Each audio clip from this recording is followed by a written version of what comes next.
पूरे भाषण में पूरा सीना ठोक ठोक के भाषण दिए प्रधानमंत्री जी। और अब तो जो प्रधानमंत्री जी ने कहा है कि नाना का सरनेम लिखने में शर्म आती है, तो भारतीय जनता पार्टी साथियों से कहना चाहता हूं, अब दादा का सरनेम ना लिख के वो नाना का सरनेम लिखा करें,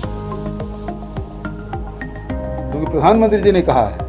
और इसलिए तमाम भारतीय जनता पार्टी के नेता अपने नाना के सरनेम को लिखा करें, दादा का सरनेम ना लिखा करें। दूसरी बात यह है, भाषण बहुत अच्छा था प्रधानमंत्री जी का, बहुत सीना ठोक ठोक के भाषण दिए, आंखें तरेर तरेर के भाषण दिए, चुनौती देते हुए उन्होंने भाषण दिया। कहा कि मैं बहुत कितनों पे भारी हूँ, बिल्कुल भारी पड़ते, सब पे भारी पड़ते, कितनों पे नहीं सब पे भारी पड़ते यदि अडानी के बारे में बोले।